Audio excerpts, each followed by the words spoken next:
Hi, Yos. So you have spent time lately determining the unit price for all of the items you are to bring to your winter party. Whether it be reindeer dropping cookies, aka chocolate chip cookies, or elf dropping candies, aka Christmas dots, or glacier ice punch, aka blue Gatorade. Whatever the item was you were supposed to bring, you have spent the last few days determining the unit price. It is now time to put all that together, plan the party for the entire Trailblazers team. That is made up of 151 students and 7 teachers. So you are to determine the price it would be to get your item for 158 total people. Can you do it? You can.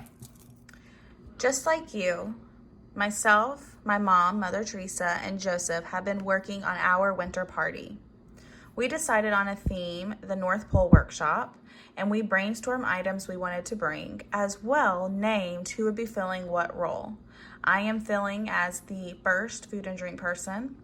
My mom, Mother Teresa, is the second, and then Mr. Corey is party supplies. You notice we don't have anybody for party supplies too because we did not have a fourth person. On each individual slide, we went through and found our unit price. For my Santa Cokes, it was 55 cents for the unit price, meaning that it is 55 cents for each can of Coke. For my Sweet Tart candy canes, I got 32 cents for my unit price, meaning that it is 32 cents for each Sweet Tart candy cane. My mom, for her Polar Ice, aka Blue Gatorade, she got a unit price of 52 cents, meaning that it is 52 cents for each bottle of Blue Gatorade. For her Elf droppings, also known as Christmas Dots candy, she got a unit price of 65 cents, meaning that it is 65 cents for each serving of Christmas Dots. Joseph chose Christmas tree plates and got a unit price of 5 cents. Therefore, it is 5 cents for each Christmas tree plate. His Santa napkins, he got a unit price for 66 cents, meaning that each napkin is 66 cents. Now, to bring me to our last slide, this is where we are going to determine the total party cost. Remembering that we are inviting 158 people to our party. So we need to determine first, using our unit price, how much it cost for one of our items, do some calculations to figure out how much would it cost for that item for all of our 158 people, our total amount for just that one single item.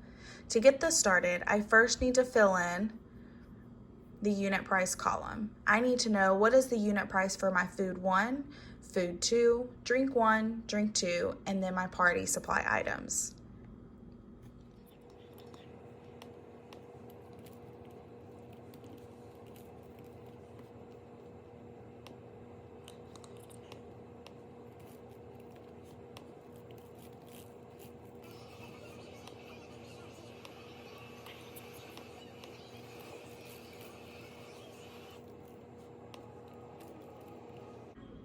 If you notice, the last 2 boxes are going to be left blank because we did not have a fourth person to figure out our last 2 party supplies, and that's totally okay.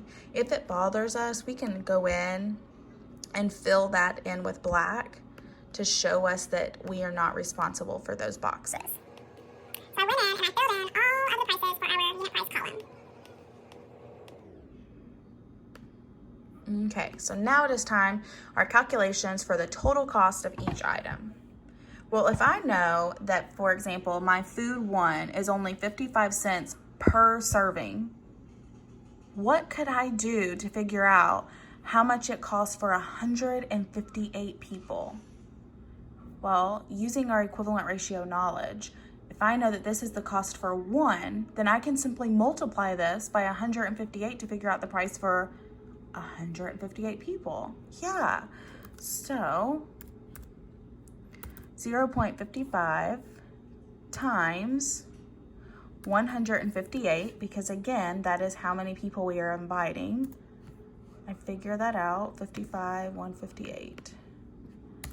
0.55 times 158, and I get 86.9. Well, I have to remember I'm dealing with money. So what can I add after the 9 to not change the value? Oh yes, I can add a 0. So then this equals my price for this item for just my food 1 is $86.90. I'm gonna have to do the same for the rest of this in order to determine my total price.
My group and I have done the work to figure out what is the cost for our items for 158 people. By taking our unit prices, multiplying them by 158, that gave us our new price. Our last step is to figure out the total price for our entire party. How much is it going to cost to host this party for 158 people? To do that, we got to figure out the total. Remembering that the word total means addition. Total means addition. So I am going to have to add all these numbers together in order to get my total price for my party. All right, so I added it all together and I got 434.5. So down here, I'm gonna put 434.5, remembering that money, cents, they have 2 digits after them. So what can I add after the 5 that will not change the value of this number? 0. So the total price for my cost would be $434.50. And just like that, we used our background knowledge of unit rate, equivalent ratios, and unit price to figure out the total cost for our winter party project. Great job.